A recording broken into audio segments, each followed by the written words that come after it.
Mission Chief for Sri Lanka.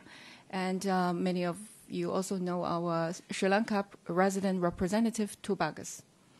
So for today, I will be moderating the session.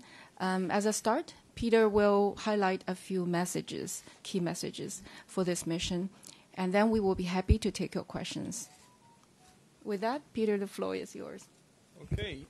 Well, thank you so much for joining us here today and taking the time to engage with us. I'll make a few remarks first, and then we'll open it up for questions. So first, I would like to recognize the severity of the crisis here in Sri Lanka and the disproportionate impact it is having on the poor and vulnerable. Indeed, we have witnessed some of that while here in Colombo. So we came in the spirit to identifying policies that can help address this crisis and have Sri Lanka emerge from it. Secondly, IMF staff and the authorities have reached staff-level agreement to support Sri Lanka's economic policies with a 48-month arrangement under the so-called Extended Fund Facility and the IMF Executive Board in the period ahead, and is contingent on the implementation of a number of so-called prior actions by the authorities, as well as receiving assurances from international partners, including bilateral and private creditors, on their financial commitments in support of the program. Third, the objective of this fund-supported economic program is to restore macroeconomic stability and debt sustainability, while at the same time protecting the vulnerable, safeguarding financial stability, and stepping up structural reforms to address corruption vulnerabilities and unlock Sri Lanka's growth potential in the time ahead. Fourth, the reform program is built on strong policy measures, and I just would like to highlight a few of them here. First, raising government revenue to restore fiscal and debt sustainability and provide the room for necessary fiscal spending. This will help regain confidence in and outside of Sri Lanka. Second, introducing cost recovery pricing for fuel and electricity to minimize the fiscal risks arising from state-owned enterprises. Third, restoring price stability by data-driven monetary policy, fiscal consolidation, and phasing out monetary financing, as well as stronger central bank autonomy.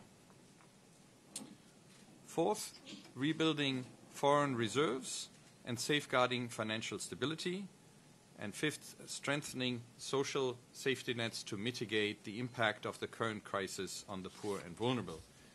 And lastly, reducing corruption vulnerabilities to promote sustainable and inclusive growth.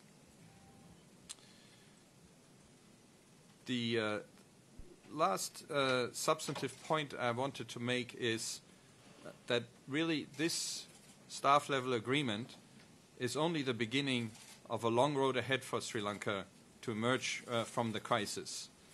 In this context, the authorities have already begun the reform process, and it will be important to continue on this path with determination. The ownership of this process will in fact be carried out. It's also very important to secure the support of all segments of society to allow the country to overcome the challenges so as to secure prosperity in the medium run.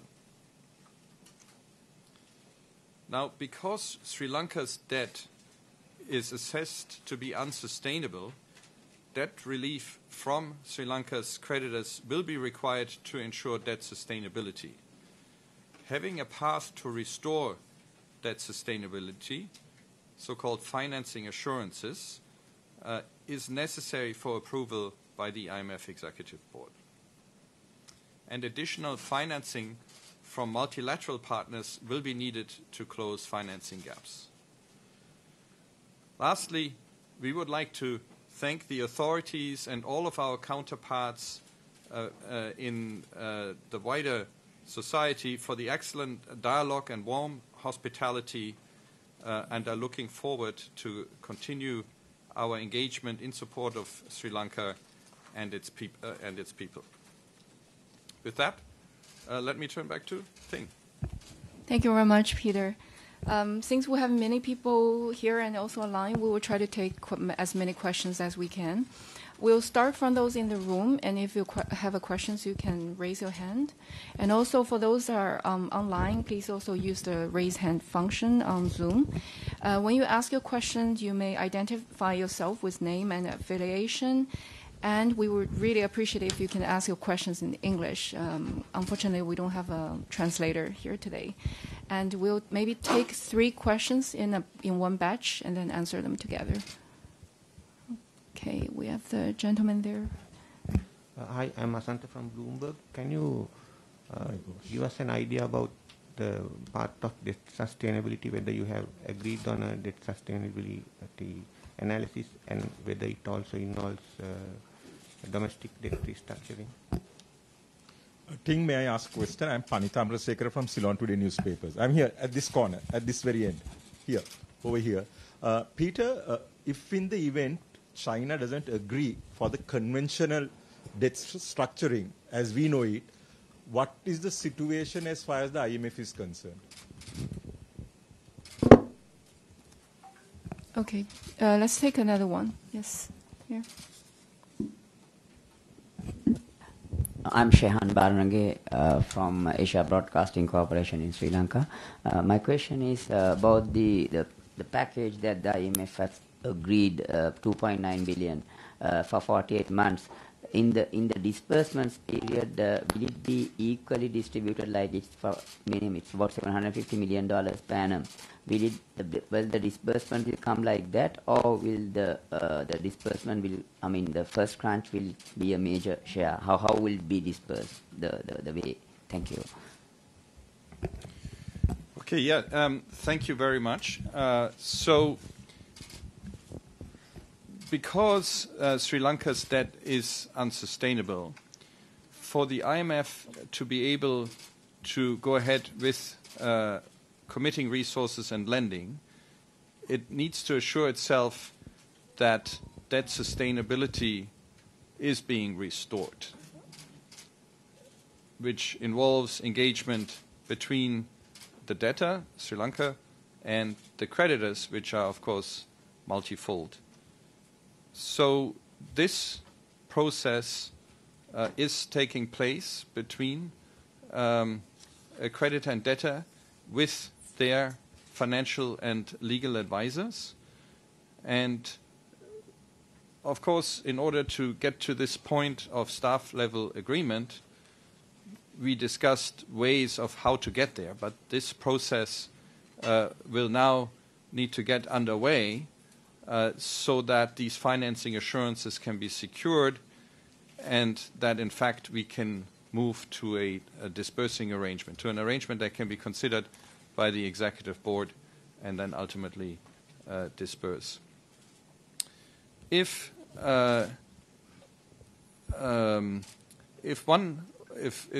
creditors are not willing to provide these assurances, that would indeed deepen the crisis here in Sri Lanka and would undermine its repayment capacity.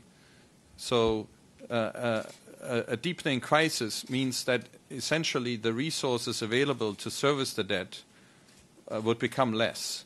So it is actually in the interest of all creditors to collaborate together and with Sri Lanka so that Sri Lanka can emerge from this crisis as quickly as possible and regain its repayment capacity and service this new debt that will come out of these debt negotiations.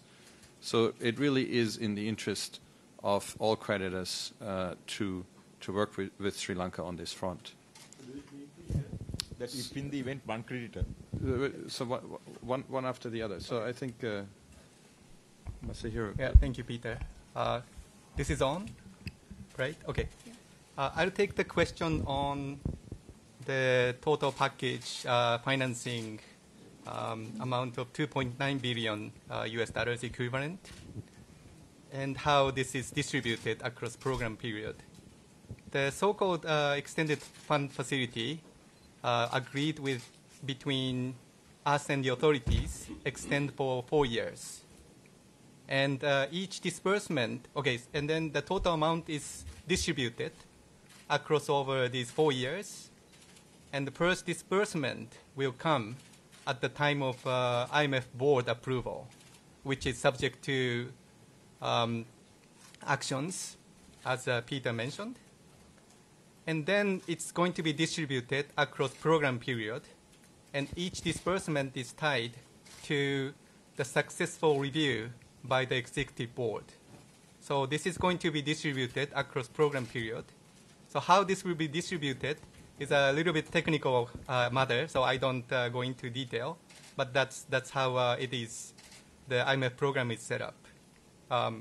That's number one. Number two, I'd like to also highlight 2.9 billion US dollars is contribution from the IMF. But usually IMF program comes with other financing from multilateral creditors. We call it so-called, we call it catalytic effect. That will add to our contribution of 2.9 billion US dollars, so that the program financing actually larger than 2.9 billion US dollars. Thank you. Thank you. Indica.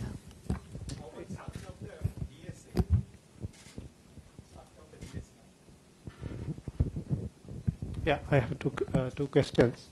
One is in your statement, it says restoring market determined and flexible exchange rate. From May onwards, I think what we have in Sri Lanka is a guided exchange rate. So will you be advising the central bank to move away from it?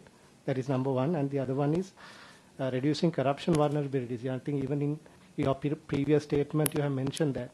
Is there anything specific, provisions or anything like that, are you looking at?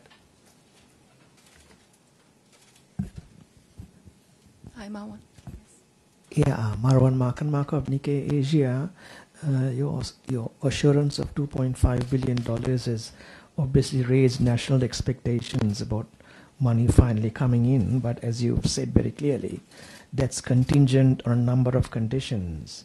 But since you've already given a staff level agreement, would that pave the way for the Sri Lankan government to reach out to others for bridge financing? I mean, does that give you a stamp of approval? That's the first question. And the second question is, the concept of the common frame to help deal with unsustainable debt among the LDCs. Sri Lanka, unfortunately, doesn't qualify because it is a middle-income country. Do you think this is an occasion for the IMF to press the G20 to expand the common framework to include a country like Sri Lanka, especially because of the Bali summit of G20 countries in November? Thank you. Thank you.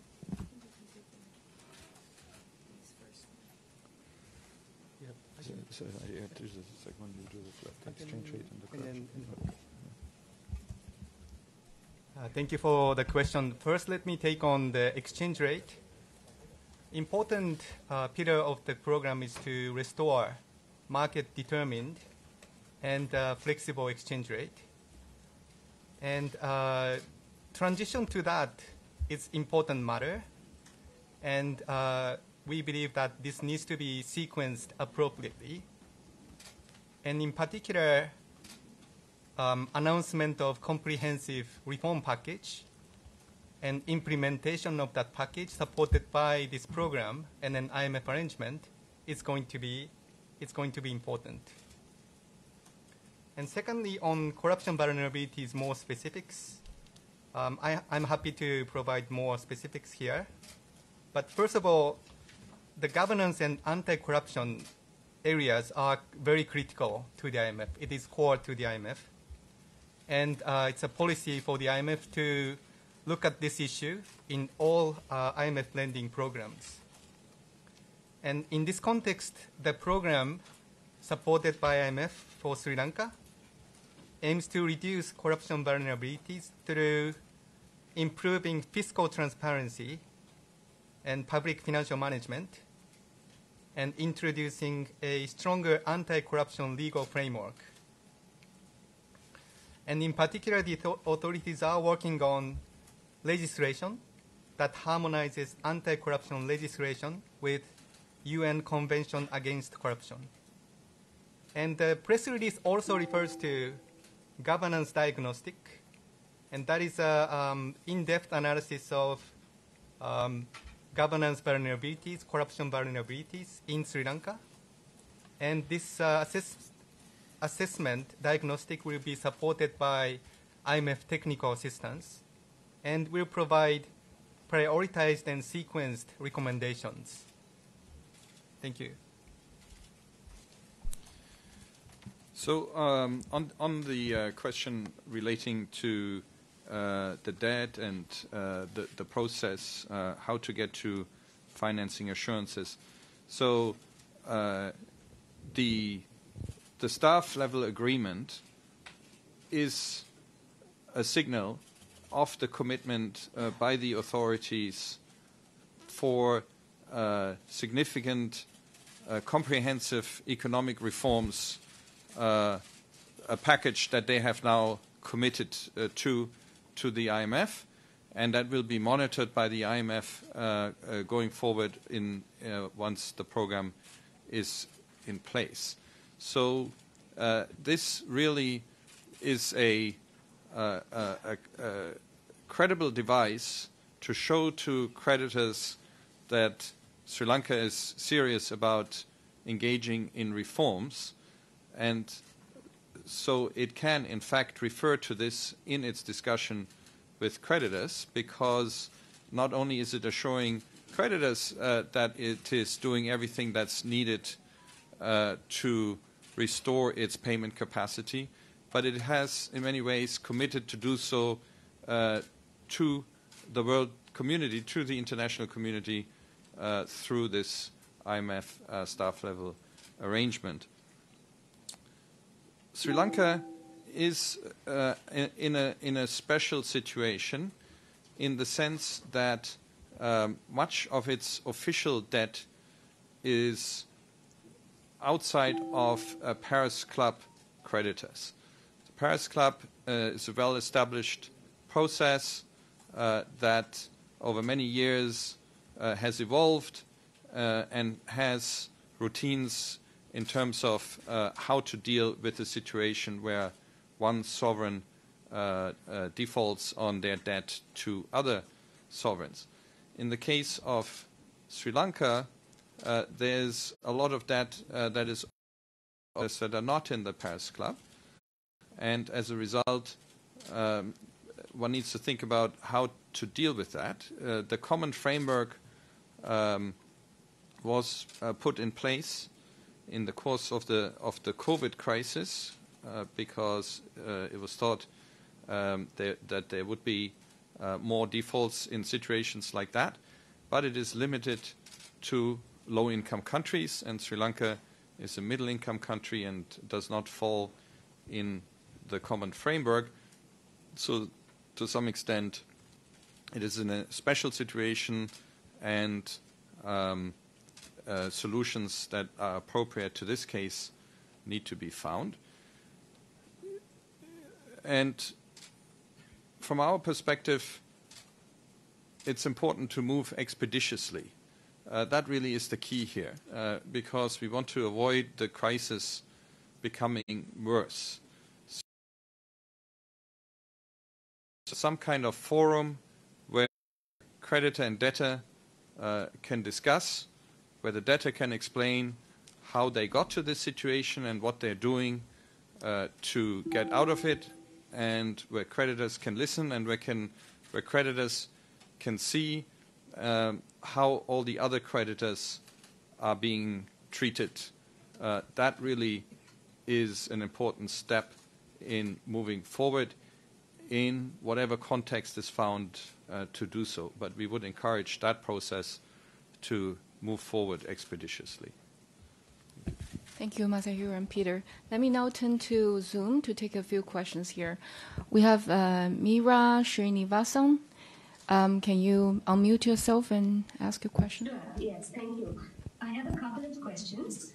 One is between the staff level agreement and a potential extended fund facility, which you said is contingent on several actions, is looking at typically how long this takes. And my second question is, as part of your reforms, you have said, that would include making personal income tax more progressive and broadening the tax base for corporate income tax and VAT. So the President Wickremesinghe, addressing a recent forum, suggested that Sri Lanka might have to consider imposing a wealth tax. So does your recommendation of a progressive tax regime also accommodate such a possibility? Are you also suggesting that Sri Lanka consider a wealth tax? Thank you, Meera. Let's take another one from Archana Shukla. Archana, please. Hi, thank you for taking my question. First of all, the disbursement, the first disbursement is incumbent on some of the policy actions. Which will be the sticking point for IMF? Which are the policy actions which are a must take for Sri Lanka for the disbursement to start? And, my predecessor asked the question, how much time typically does that take? My second question is, Sri Lanka has gone through a massive political churn, and IMF in the past has indicated that political instability is something that will stall the talks, it will stall any progress on this agreement as well. How does IMF look at the situation right now? And in your discussions for this agreement, what was discussed on the political side and what sort of assurances have you got from Sri Lankan authorities? Thank you. Thank you. Let's take these questions first. Okay. Thank you. I'll answer some of these and Masahiro some of the others. So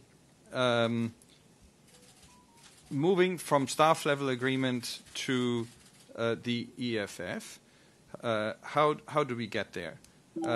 So there's a number of what we call prior actions, reforms that the authorities will take that once fulfilled mean that at least one of these contingencies is achieved and we can recommend to the executive board going ahead. For example, having a 2023 budget that's consistent with the macroeconomic framework would be one of those actions, macroeconomic framework under the IMF program. Now, as I indicated earlier, another contingency, another thing that needs to happen is getting these financing assurances that I mentioned, i.e.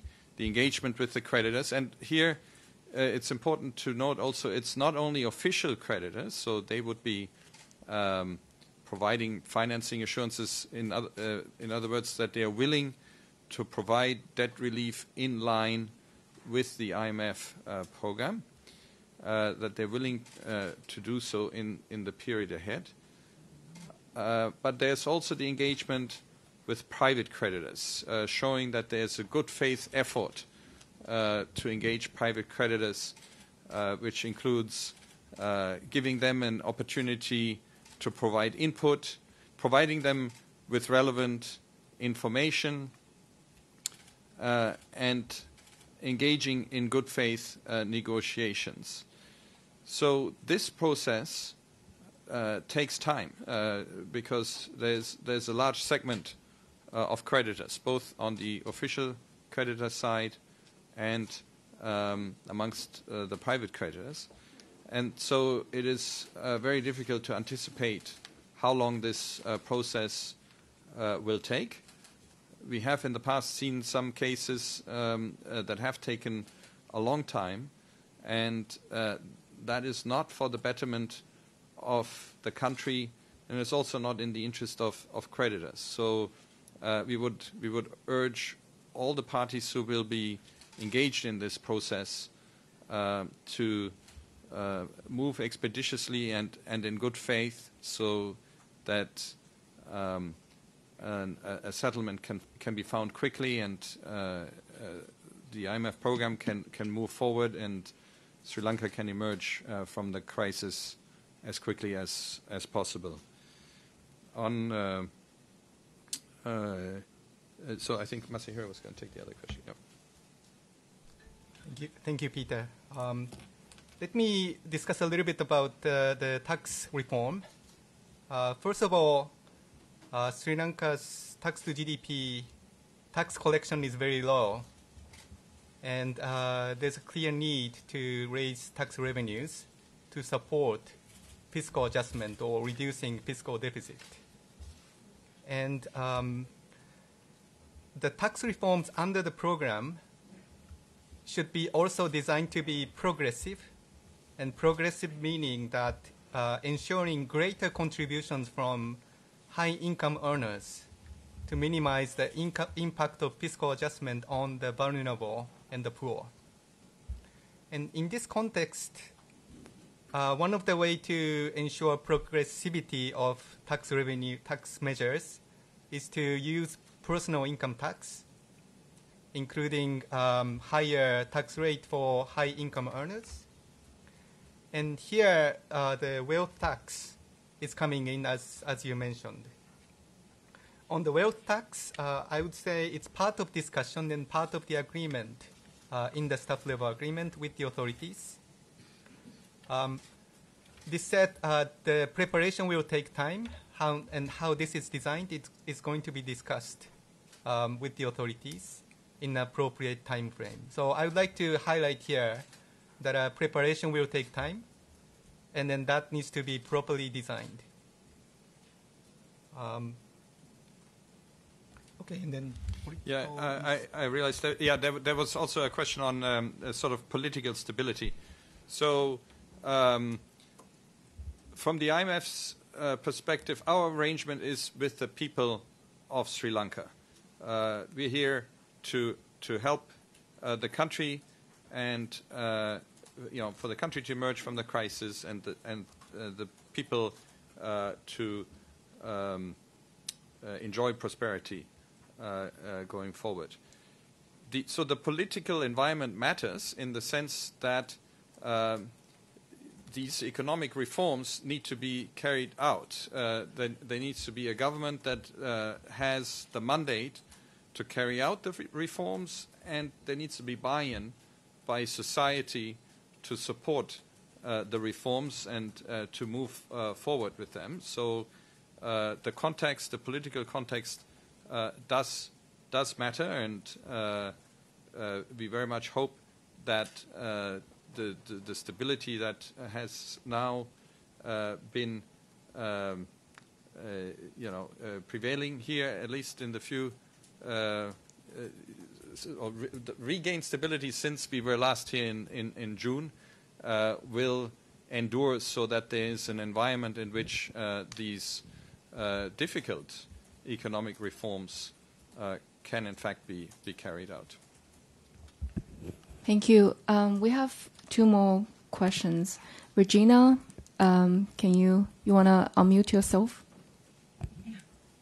Thank you. My name is Regina Mindukula Surya. I'm a reporter with the Print based in Delhi. My question was about the corruption related aspect, one of the contingencies that IMF had wanted. I just wanted to confirm, is this the first time that IMF, a program extended from IMF to Sri Lanka, is so specifically asking for corruption-related measures so that to ensure that there is no corruption at the government level? And my second question was, is this $2.9 billion over this many months, is this sufficient for Sri Lanka to sustain itself? Thank you. Let's take another one from Yosuke Hanada. Yosuke, please. Hi, Good morning. I would like to ask about the condition of the disbursement.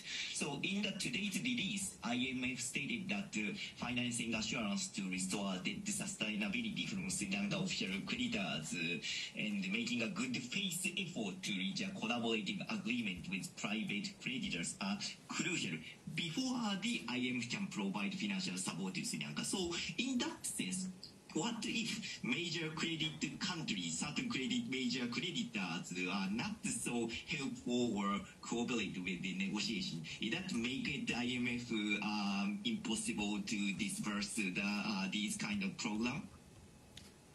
Thank you. Okay, maybe I'll take the first two. Yeah. Okay. Thank you for the first two questions from Delhi. Okay, the quick clarification on specific reforms were incorporated in the previous IMF-supported program in Sri Lanka, corruption-related issues. The answer is yes. In the previous EFF arrangement, which started in 2016, and the last review was completed in November 2019, there was a discussion and component reform commitment by the authorities on corruption-related issues, including the legislation that I mentioned earlier. And second question, okay, $29 billion US dollars, whether it's will be sufficient to sustain Sri Lanka? The answer is yes. And I would like to highlight that the catalytic role of IMF-supported program, that will also provide confidence to our multilateral lenders, and that should be able to provide financing for the duration of the program. And here I would like to highlight the importance of implementation of the program that is needed to make sure that this 4-year program remains on track in the next 4 years.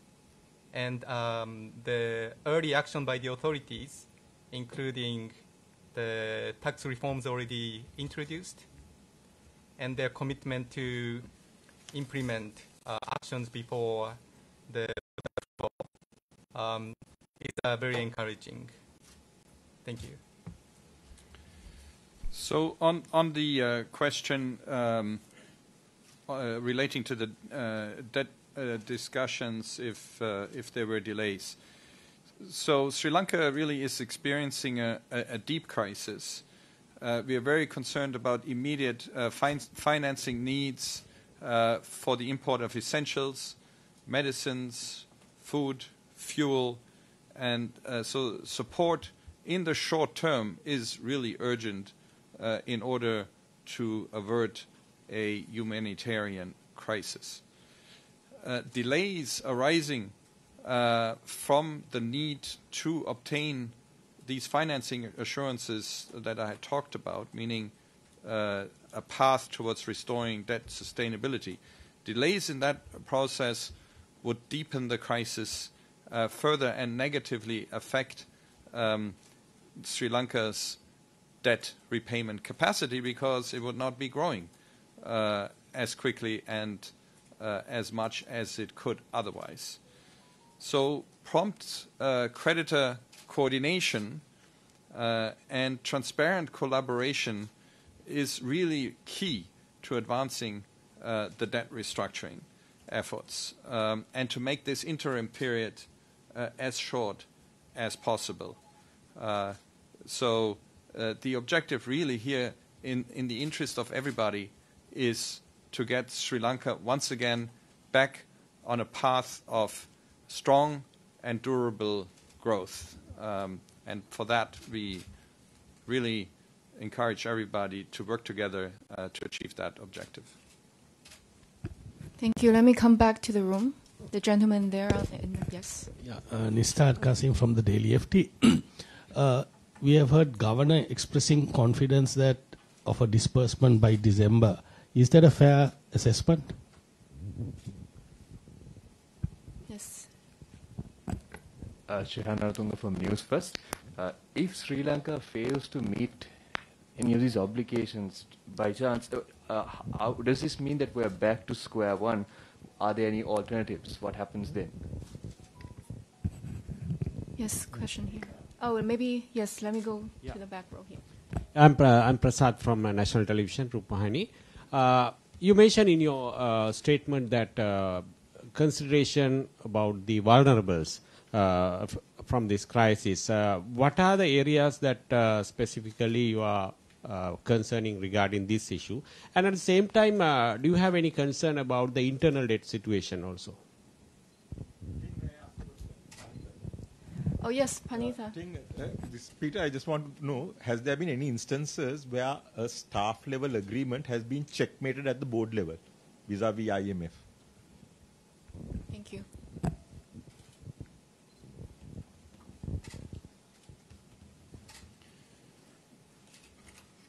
Okay, so you do that. So on the timeline, it's very difficult to anticipate what that would be, because it is dependent on how quickly these prior actions by the authorities are implemented. So that is one thing that needs to happen. And then the second is how quickly these debt restructuring discussions can be advanced. So we hope it can be quick. We have, of course, seen cases in the past where this has taken a considerable period of time, but hopefully, lessons can be learned from that, and discussions can move more quickly in the case of Sri Lanka, so as to avoid the crisis becoming worse. This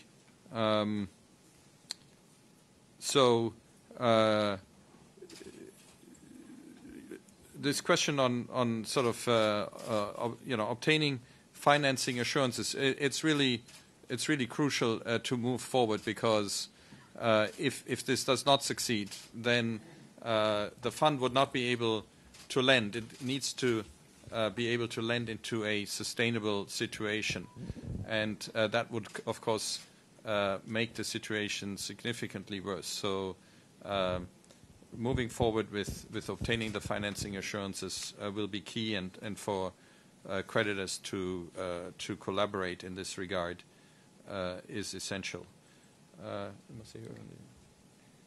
And I'll address the question on the impact of the poor and vulnerable. We are deeply concerned that economic crisis and high inflation, loss of employment, these are all affecting the poor and vulnerable groups disproportionately. And therefore, the program aims to mitigate the impact of these groups by raising social spending. That means a minimum spending targets, government spending target on social safety net. And there's an effort to establish social registry to expand the targeted social safety net for those who really need it. And also, tax reform, as I mentioned, needs to be designed to be as progressive as possible, so that the burden or contributions is received from high-income earners. And also, maybe last thing I would like to add is that the disinflation strategy under the program is also critical to mitigate the economic impact on the poor and vulnerable, because, again, inflation is affecting these groups disproportionately. Thank you. We don't have much time, but let me take last questions here. Yeah, this gentleman. I'm from News.lk Amila. It is said that on various... I'm sorry. Can you use the mic? Yes. It is said that some various reports has reported that China is avoided giving a direct answer on that restructuring our debts. What will happen if China doesn't answer? Thank you. One last. Milna Fernandez from Al Jazeera. Ms. Brewer, you talked about the fact that debt sustainability and financing assurances was key in terms of the agreement, the staff level agreement. Sorry, you mentioned that the debt sustainability and financing assurances was key to the progression of the staff level agreement. But obviously, even though there's a staff level agreement being announced, you can only go forward if these boxes are ticked. And as you mentioned, you also said that it's very difficult to indicate timeframes. Obviously, the sooner rather than later was, if I'm reading it right. But is there a kind of a roadmap? Because obviously it can't be open-ended. You've mentioned for Sri Lanka, obviously in the best interest of the country, the sooner they get this organized and they move towards securing that EFF, the better. But what is the sequencing? Will this be put to the management and the board while waiting for the government to come back with those financial assurances? What is the sort of sequencing that will happen? Will they happen parallel, or are you going to wait for the government to secure those financial guarantees, to come to agreement on that sustainability before you can stamp with the management and the board to actually go ahead with that EFF? Thank you.